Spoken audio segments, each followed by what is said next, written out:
Hello and welcome to Top Dog TV's Football News Roundup for Wednesday the 24th of January 2018. Today we start with Arsenal, where Arsene Wenger has backed his former player Alexis Sanchez following his move to Manchester United. The Chilean had been criticised by former players and pundits for lacking commitment to the Gunners, but Arsene Wenger has come out in support of his former player by confirming that he has always been committed and said he was a great guy. In World Cup news, Morocco has entered the running to host the 2026 World Cup. The North African nation has already made 4 previous attempts to host the World Cup which failed. They are now pitted against a joint bid from Canada, Mexico and the USA, and the hosting decision is set to be made on the 13th of June, just before the start of the 2018 World Cup in Russia. In transfer news, Everton winger Aaron Lennon has moved to Burnley for an undisclosed fee. The former England international said, "I am only 30 and I still want to play at the highest level. Burnley was the club I wanted to come to and I can't wait to get started. I'm looking forward to playing here. The club is moving forward and I want to hopefully play a part in that to keep it going in that direction." While in the Championship, Belgian defender Richie de Laet has left Aston Villa to join Royal Antwerp on loan for the rest of the season. Former Liverpool striker David Ngo, who was laughingly called no goals while playing for Liverpool, has once again teamed up with Owen Coyle as the French forward has signed on a free for Ross County after being released by Panionios. Coyle once paid £4 million to sign him for Wanderers back in 2011, Bolton Wanderers that is. Speaking of former big-name French stars, Lassana Diarra has signed for PSG on a free transfer after leaving Al Jazeera in December. The 32-year-old has battled long-standing knee problems throughout his career, which has taken in Arsenal, Chelsea and Real Madrid in the past. Back in the English Premier League, Crystal Palace have moved to shore up their backline with the addition of Polish defender Jaroslav Jak on an undisclosed fee from Zagłębie Lublin. Apologies for pronunciations, by the way. Chelsea's Brazilian wide man Kennedy has listened to advice from manager Antonio Conte and headed from Chelsea to join Newcastle United on loan for the rest of the season. Toon boss Rafael Benitez has admitted that they've been trying to get him to sign since the summer. "The reason we are interested is that he can play in several positions," said Benitez. "He has a great left foot and good energy." Away from transfers, and Spartak Moscow's head of media has been bizarrely fined over the racist tweet that was sent out from the Spartak Moscow account regarding black players training in sunlight with a message translating to "see how the chocolates melt in the sun." While the tweet itself was sent by Spartak defender Georgi Zhikaya, the head of media was the one who received the fine of £250.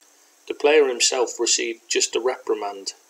Apparently, according to the Russian Football Union anyway, who were the ones responsible for the decision, actually trusting someone else to post a tweet is now deemed as being more offensive than posting up a racist tweet.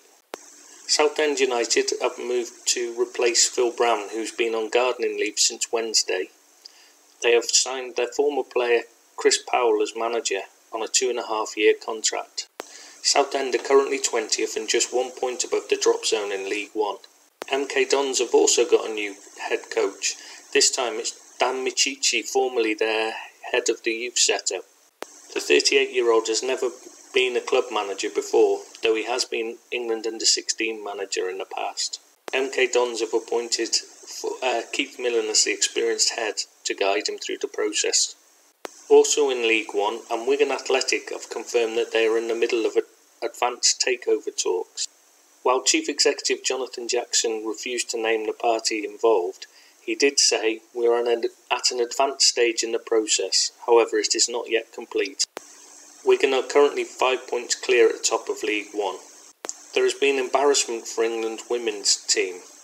Following their appointment of Phil Neville, a man who has only ever taken charge of one club game in his career, that at Salford City, a team he co-owns, he has now been given the England women's job, as all the leading candidates were not interested in taking the role following the Mark Sampson episode. However, the embarrassment was added to by a couple of tweets emerging from 2012 from Phil Neville's Twitter account. The first said, "Morning men, couple of hours cricket before work sets me up nicely for the day." He was then asked why he only spoke to the men, and he said, When I said morning men, I thought the women would have been busy preparing breakfast, getting kids ready, making beds. Sorry, morning women. This response has not gone down well in the Twitter sphere, and it has led to Neville deleting his Twitter account this morning. After rejecting the chance to take charge at Stoke City, Martin O'Neill has extended his contract with the Republic of Ireland. Despite the crushing 5-1 aggregate defeat at the hands of Denmark, Martin O'Neill and his backroom staff, including Roy Keane, have all been handed contracts until after the 2020 Euros. In more Arsenal news, Thierry Henry has denied telling Alexis Sanchez to leave the club. While Sanchez never said that Henry had told him to move on, he did say that a conversation between the two led to his decision to move on. Henry was hit by a storm of criticism, and he was moved to respond, "At no time did I tell Alexis Sanchez to leave Arsenal." One player who has been told to move on is Argentinian international Javier Mascherano, who is set to leave Barcelona in the coming days. Struggling for a place in the team, he will be given an official farewell on Wednesday, where he is expected to head off to join Chinese Super League side Hebei China Fortune. Let's just hope they don't have Alan Pardew in charge of them, because the last time he played for Pardew, Pardew attempted to use him as a right winger. On to Everton now, who have had some good news as their Republic of Ireland right-back Seamus Coleman has made his return to playing with a 58-minute run-out for the under-23s. The fullback suffered an horrific double leg break following a disgusting challenge by Wales left-back Neil Taylor in a World Cup qualifier on international duty on the 24th of March 2017. Following an op to repair the damage, he only returned to training a month ago. Another Premier League team that's been boosted this week has been Burnley, as the Clarets have tied down their manager Sean Dyche with a new contract. Dyche has been in charge at Turf Moor since 2012 and led them to 2 Premier League promotion campaigns. UEFA are looking at ways to put a cap on agent fees in transfer deals. In recent months, the public have been shocked due to the huge sums paid to agents for their services. It was reported that 23 million was paid to Mino Raiola in the Paul Pogba move to Man United, and 15 million has been paid to his agent in Alexis Sanchez move to Manchester United, as well as 7 million to Jorge Mendes in Ederson's arrival at Manchester City. These kind of huge sums going out of the game are a concern to UEFA, and they've now released a statement confirming that its professional football strategy group will look at a way to shape policy change by potentially adding a cap on fees, introducing more transparency, accountability and appropriate sanctions in case of infringement of the rules. Speaking of agents, and the FIFA Under-17 World Cup has come under fire from its tournament director, who says the organising was not up to scratch, including moments when the players had to change alongside rats in a dressing room. Rats as in furry animals, by the way, not agents. While India was delighted just to host a major tournament, it could be a while before they get the chance to do so again. The tournament director Javier Seppi has said, "The World Cup was not a success for the fans. Nobody here cares about the fan, neither the players. At the start of the tournament, I remember players changing in the dressing room while a couple of rats were present nearby."